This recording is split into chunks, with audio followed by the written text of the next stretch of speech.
What is up, you guys? This is your boy Andy Matrix, and today, once again, we're going to talk about Japanese gamers and how they are basically abandoning. Japanese gamers are abandoning the PlayStation 5, and it makes absolutely sense. There's just so many problems with the PlayStation 5 now. And it's like the PlayStation brand has just been damaged, and it's just been going down the drain. And hey, I mean, this is good for Microsoft. This is good for Xbox. This is good for Nintendo. But, you know, Sony has been making some horrible decisions over the years. And it's done nothing but, you know, get them in trouble. And Japan used to be one of their biggest markets, right? And now Japan, they're bailing, right? They are leaving behind Sony. They are leaving behind PlayStation 5. They don't care about the PlayStation anymore. And we're going to get into it. But before we get started, make sure to subscribe to the channel. Make sure you hit the notification bell for future notifications. Guys, I talk about anime, manga, video games, geek culture, Japanese culture. If you're into any of that, make sure to subscribe.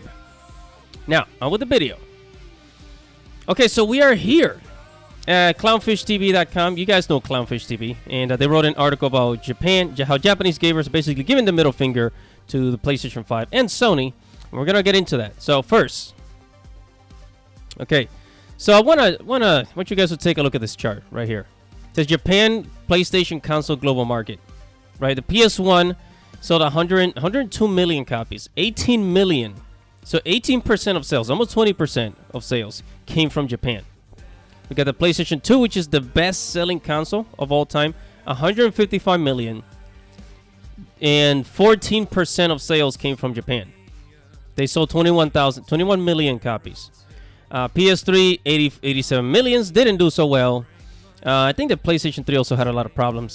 Sold 10 million copies in Japan, 11% of sales. PS4, this is what, after the PS3, it really starts dipping. Like, it went from 10 to 9. Then for the PlayStation 4, only 9 million, 8%. And you just see the dip. It went from 18 to 14, 11, 8%. And then finally, 7.9%. The PlayStation 5 only sold 1.7 million in Japan, right? And on top of that, I mean, take a look at all the things that Sony has been doing. For example, more recently, PlayStation 5 price increase in select markets due to global economic environment, including high inflation rates, right? This is coming from the PlayStation blog themselves.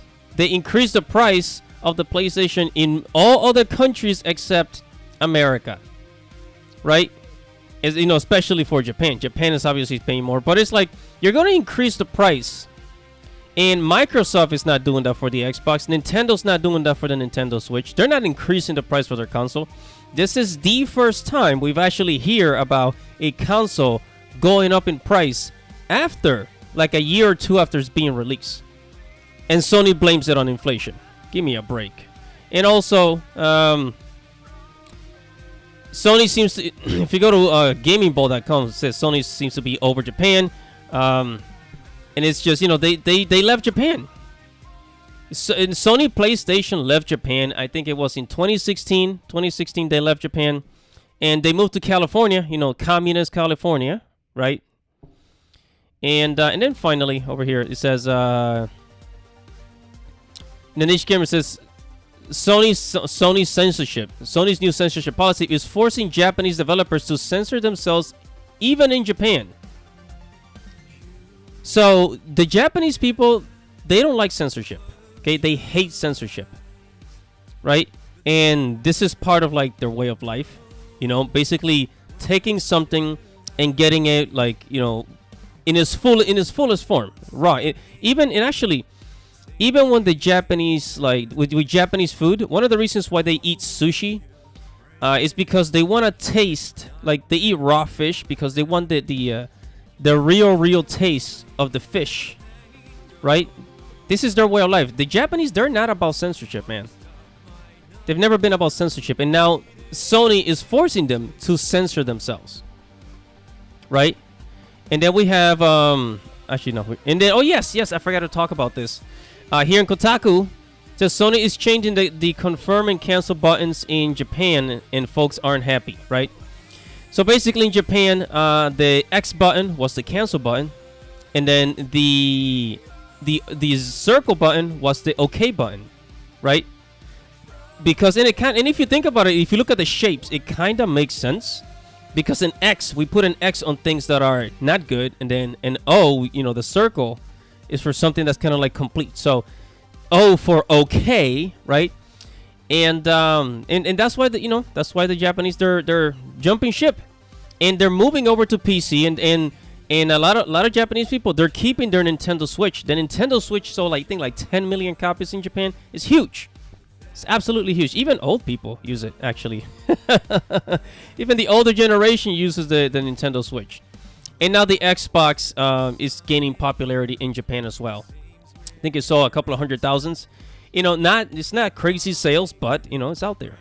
So it says with the price increase, consumer dissatisfaction, and supply chain issues, it would appear that Xbox is making waves in Japan. In fact, the Xbox Series X has sold more than double the number of units as the Xbox One. It's ironic. Xbox has historically viewed as Western system, while PlayStation catered to a Japanese audience first. Yeah, how times have changed, huh? Now those roles seem to be reversed, right? So Xbox Series X has sold 300,000 copies in Japan, and while that doesn't seem like a huge number, right? That doesn't seem like a big number, but guess what? Because I think it was the Xbox One sold only 100,000 copies in Japan. Oh no, I think it only sold 20,000 copies in Japan, the Xbox One. And then now this is the first time that the Xbox has sold 300K. It has even reached this level in Japan. So it's crazy. And there's more. There's really a lot more that we can talk about. As far as Japanese gamers abandoning PlayStation, but Sony doesn't seem to be a Japanese company anymore. When they were doing fine, Sony is now literally a Western company. They're catering to the West. It just seems that that's just the way they're going. They're going the way of censorship, but thankfully, Nintendo is keeping, is staying away from censoring their games. So there's that, and there's PC. There's ways around it now. But whatever your thoughts are, make sure to comment below. Make sure to like this video, share this video. It helps with the algorithm, and subscribe to the channel. Hit the notification bell for future notifications, guys. This is your boy Andy Matrix. Thank you so much for watching, and Godspeed.